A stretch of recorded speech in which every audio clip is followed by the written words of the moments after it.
गुन्हा कधीही लपून राहत नाही। कितीही प्रयत्न केला तरीही कायद्यापासून गुन्हेगार वाचू शकणार नाही। कितीही चॅप्टर असला तरीही गुन्हेगारांच्या हाती पडतील बेड्या। फक्त तुम्ही राहा सावध। प्रत्येक क्षणी क्राईम टाइम, गुन्ह्यांचा पर्दाफाश। मागच्या शुक्रवारी कल्याण शीळ मार्गावर निळजे गावात राहणाऱ्या सतीश रसाळ याचा मृतदेह सापडला।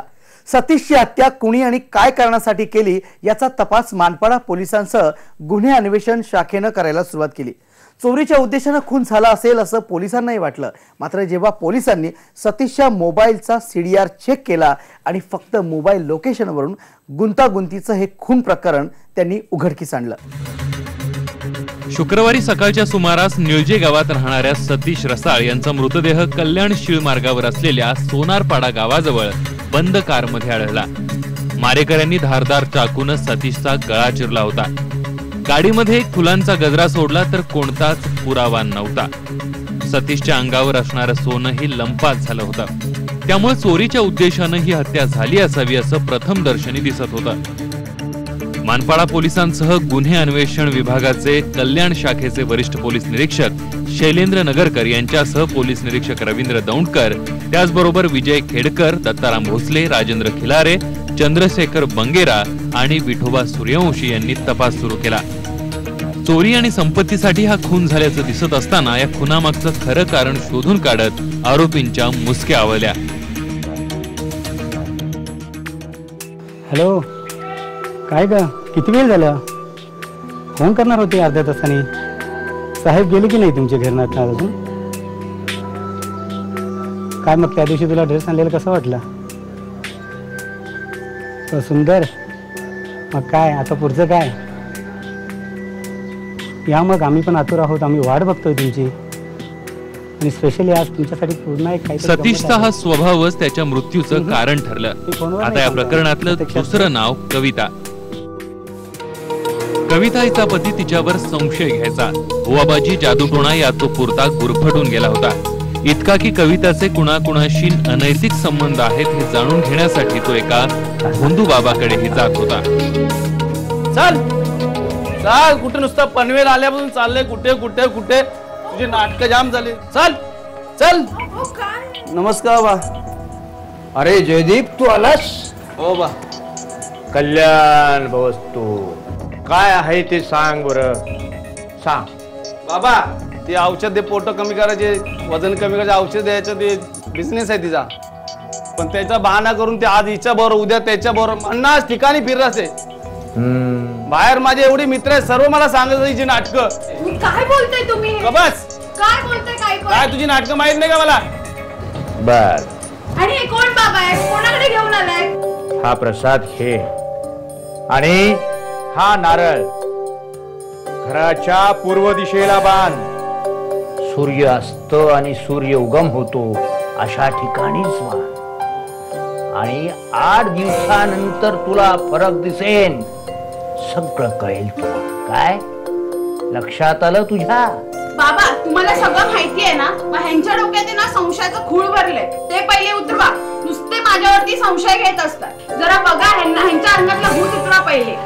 शांत बैस, शांत बैस वत्सा, शांत बैस। बाबा, कशी शांत बसू?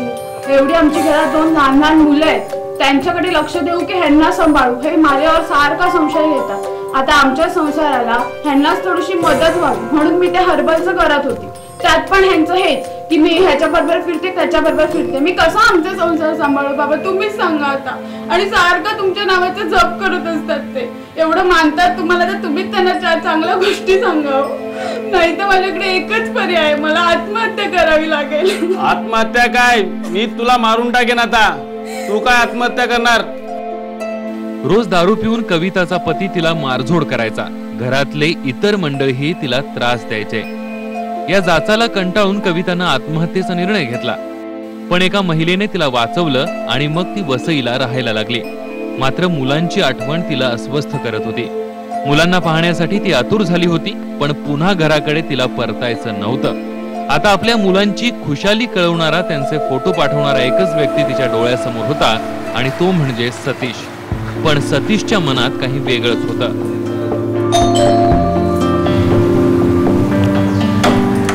अरे या या या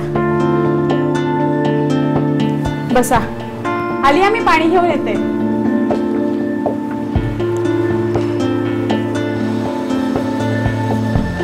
हे घ्या पाणी घ्या. बसा बसा, तुम्ही येऊन बसा. बरं पहिले सांगा ना मला माझी मुलं कशी आहेत. हो हो, सर्व काही सांगतोय. घेतलेलं पाणी तरी पिऊ द्या. अहो तसं नाही, मला माझ्या मुलांची खूप आठवण येते. त्याच्यामुळे मी त्यांना बघायला खूप आतुर झाली आहे. पण गावाकडे तर सर्वांना समजलं की तुम्ही आत्महत्या केली म्हणून. पण इकडे बघायला गेलं तर तुम्ही खरंच व्यवस्थित आहात. अहो आता तुमच्यापासून काय लपवायचं. तुम्हाला तर तुमचा भाऊ माहितीये कसा होता. रोज दारू पिऊन यायचा, रोज मला मारायचा, वर आणखी त्यात संशय पण घेत होता.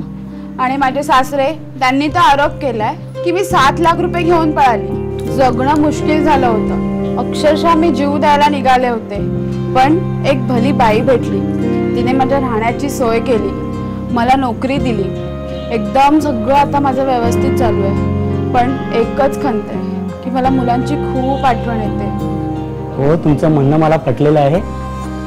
तुम्हाला तुमच्या मुलांचे फोटो दाखवतोय, तुम्हाला जे पाहिजे ते देतोय. पण याबद्दल मला काय म्हणजे मी समजले नाही. तुम्हाला सर्व कळतं पण समजून घ्यायचं नाही काय.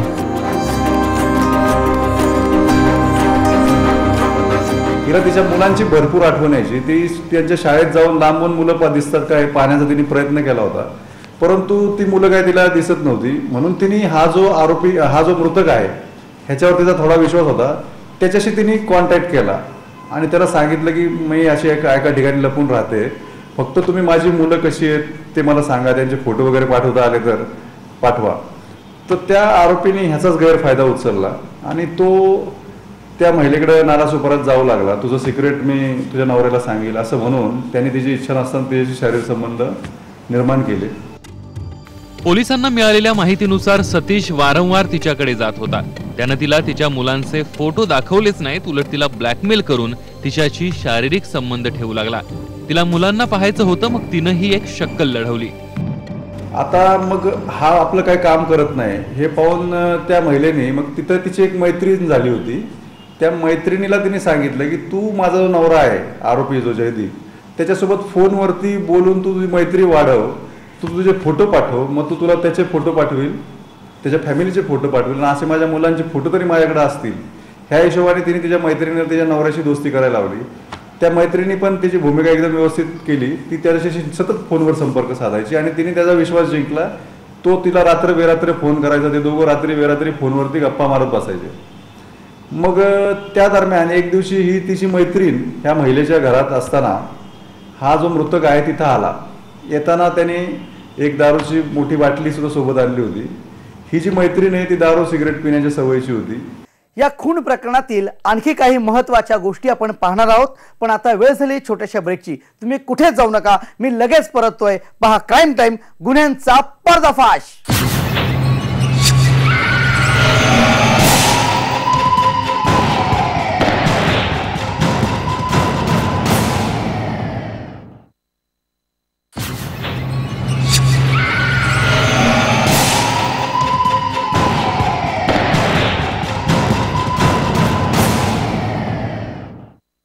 सतीश रसाळच्या खुनामागे अनेक रहस्य अजूनही दडली आहेत. सतीशच्या खून प्रकरणात एका नगरसेविकेच्या पतीचाही हात असल्याचा पोलिसांचा संशय. एका मोबाईलच्या टॉवर लोकेशनचा आधार घेऊन पोलिसांनी त्याला ताब्यातही घेतलं होतं अशी चर्चा आहे. मात्र चौकशीनंतर त्याला सोडून दिल्यामुळे संशय व्यक्त होतोय. या खुनाचा कट कशा प्रकारे रचला होता आणि कोण कोण त्यात सामील होतं हे पाहूयात.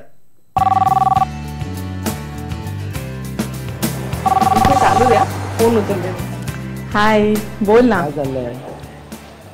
काय नाही रे, मैत्रिणीकडे होते. काय तुझा फोन नाही, तू फोन नाही उचलत. अरे जयदीप, अरे काय तुला कसं सांगू, मैत्रिणीकडे सांगते ना राजा. काय बाबू, काय मैत्रिणी यार, मला माझ्या बायकोची आठवण आली ग. अरे काय बायको मी आहे ना. अरे सांगितलं ना मैत्रिणीकडे. अगं माझी बायको सरिता लय चांगली होती यार. तुझी बायको काय करतोय. तुझी बायको इकडेच आहे माझ्यासोबत, बस इकडेच. अरे मग काय, इकडेच आहे बेडरूम मध्ये. अरे तुझी बायको सांगितलं होतं तिने आत्महत्या केली. नाही कसली आत्महत्या? मग अरे मैत्रीण आहे ती माझी, आम्ही आता एकत्र गप्पा मारत होतो तितक्यात तो सतीश आतमध्ये आला. सतीश? सतीश कोण? अरे काय तो आहे ना तिचा, ते दोघं मस्त बेडरूम मध्ये एन्जॉय करतात आणि तू म्हणतो आत्महत्या. काय बोलते? कसा दिसतो तो सतीश?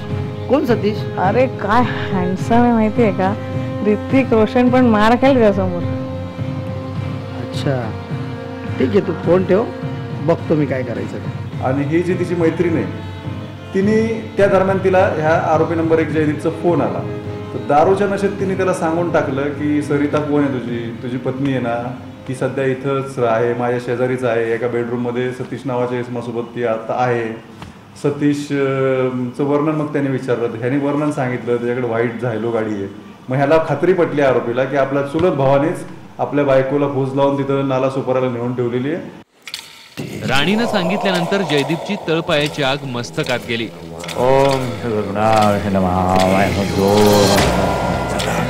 पण लगेच कुठली हालचाल न करता त्यानं पुन्हा त्या भोंदूला गाठलं.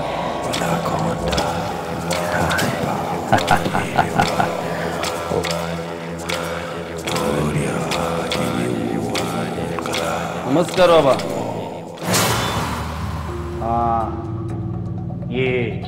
ये जया, ये मी तुझीच वाट बघत होतो. ये बाबा, त्या सतीशला आता खतमच करायचा.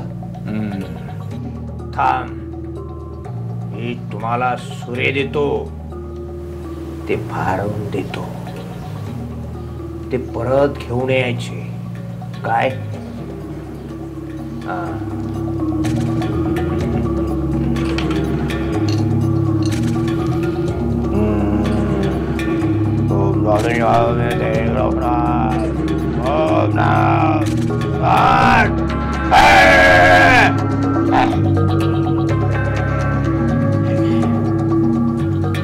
जसे तसे परत आणून द्यायचे. जा, सांगितलेल्या मूर्तावरच काम कर. नक्की बाबा. या तुम्ही. हे घे.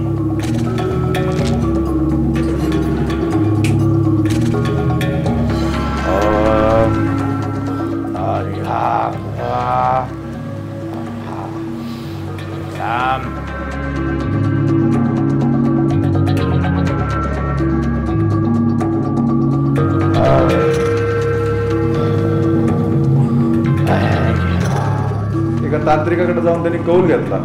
तांत्रिकाने त्यांच्या जो हत्यारं होती त्या हत्याऱ्यावरती त्यांनी जादूटोना वगैरे करून त्यांना दिली आणि त्याला सांगितलं, जा तुमचं काम यशस्वी होईल. मग त्या आधारावरती ते आले आणि मृतक त्यांना माहिती आहे की रात्री 11च्या पुढंच घरी जायला निघतो. तो दारूच्या नशेत घरी जात असतो हे त्यांना माहिती होतं. चंद्या, बोल जाय. तो आता काटे नाकडून दारू पिऊन निघेल तो. अच्छा. तो पिलेला असेल किंवा गाडीत 3 घेऊन पेत पण असेल, येत बसला असेल. पण तू कावल्यासारखी नजर ठेवायची त्यावर. राहतो ना. अजिबात इकडे तिकडे बघा ना. मी त्याला पुढे जाऊन बरोबर पेट्रोल संपाचं नाटक करता तो मला बघला थांबलच. जय, मी काय बोलतो, मी त्याच्या मागे राहतो, पण तू ते गाडीत घुसणार का सर? त्या माझ्यावर सोर तू. अच्छा. फक्त तू कावल्यासारखी नजर ठेवून राहा बस. अच्छा. तू इकडे तिकडे तुझा फक्त टार्गेट तोच, कुठं घातं कुठं घुसतं बस, बाकीचं काम मी वाजवता. मी राहतो मागे त्याच्या, तू काय काळजी करू नको. बघ, लक्ष ठेवा. चल चल.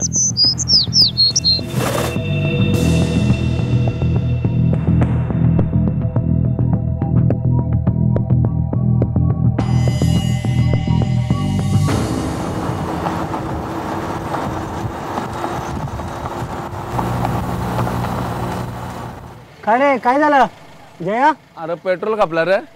पेट्रोल संपला का? पेट्रोल कापला का? मग चल गाडीच्या साईडला जाऊ आपण, पेट्रोल आलो.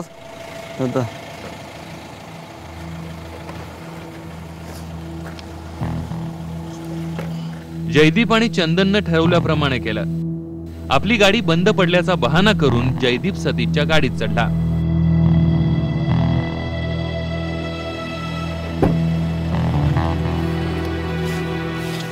कुठे गेलता? अरे इथं जेवढं पेट्रोल खपला माहिती का? चल चल, मग काय घेते का? चल चल मग पुढे. एक बेर घेऊन जाऊ. चल कुठं इथे? ये ना, आपला आहे ना इथे, काय टेन्शन घेतात. चल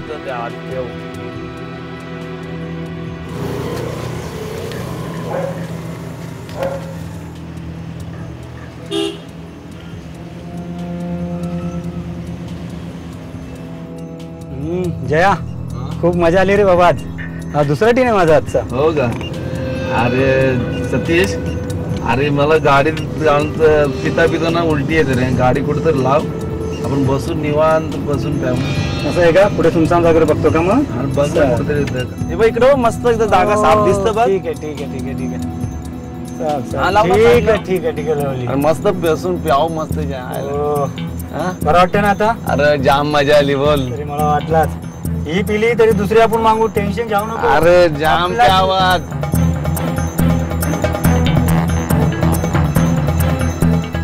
गाडी दुखापत जर तो कुठं दुखा दिसते तुला? अरे करशील ऍक्सिडेंट, आपला मरशील टार आम्हाला. अरे बाबा तुला चरले घे चरले. अरे जास्त झाले असं वाटतं. अरे नाही रे बाबा, बघ ना. हो बाबा, तू असं ऐकणार नाही. थांब, मी काय पुस्तक मग जाऊ आपण. अरे जय, काय करते? अरे काय का तुला तुझी. खून केल्यानंतर आरोपींनी त्यांच्या अंगावरचे सोन्याचे दागिने आणि पैसे चोरले आणि चोरीचा बनाव केला. पण सतीशच्या मोबाईलनं हा सारा प्रकार उघडकीला आणला. ह्यामध्ये आम्हाला अशी विश्वसनीय माहिती मिळाली की मृतक हा अधूनमधून नाला सुपारीला जात होता. परंतु आम्ही त्याचे वडील भाऊ यांच्याकडे विचारपूस केली तर नाला सुपारीला त्यांचे कोणते नातेवाईक पण नाही आहेत आणि त्यांचं काही धंद्याच्या हिशोबाने नाला सुपारीला जाण्याचं काही कामच नव्हतं. त्यामुळे मग आम्ही तो अँगल फक्त लक्षात ठेवला की हा नाला सुपारीला जातो, ही गोष्ट कोणाला सांगत नाही. मग आम्ही त्याचा एक सगळ्यात जिवलग मित्र जो होता त्याला आम्ही विश्वासात घेऊन विचारपूस केली. तेव्हा त्याने आम्हाला माहिती दिली की साहेब, ह्या नाला सुपाऱ्याला ह्या मृतकाचा चुलत भाऊ जो आहे त्याच्या पत्नी तिथं राहती आणि हा तिला भेटायला जातो आणि तिथं मुक्कामी थांबतो. जयदीपला वाटलं होतं की आपण या गुन्ह्यात अडकणार नाही. त्या भोंदून तसं त्यांना सांगितलंच होतं. पण गुन्हेगार कितीही चॅप्टर असला तरी जास्त काळ तो लपू शकत नाही, हेच खरं. प्रदीप भणगे, IBN लोकमत, डोंबिवली. एखादी चूक किती जणांचं आयुष्य उद्ध्वस्त करू शकते याचं हे उदाहरण. जयदीप, चंदू आणि परशुराम हे तुरुंगात गेलेच, पण त्यांच्यासह त्यांच्या कुटुंबियांना त्याचा त्रास सहन करावा लागणार आहे. तर सतीशच्या मुलींच्या डोक्यावरून पित्याचं छप्पर गेलंय. क्राईम टाइम या लोकप्रिय कार्यक्रमातून आम्ही गुन्ह्यांचं किंवा गुन्हेगारांचं उदात्तीकरण करत नाही, तर गुन्ह्यांपासून सावध करण्याचा आमचा हा उद्देश आहे. कारण आपण जिथं असतो तिथं आजूबाजूलाच गुन्हा वावरत असतो. ऐन मोका साधून गुन्हा घडत असतो. म्हणून काही अडळलं संशयास्पद, पोलिसांना कळवा बिनदिक्कत. आजच्या भागात तिथेच थांबतोय. सावध राहा प्रत्येक क्षणी. पाहत राहा क्राईम टाइम, गुन्ह्यांचा पर्दाफाश.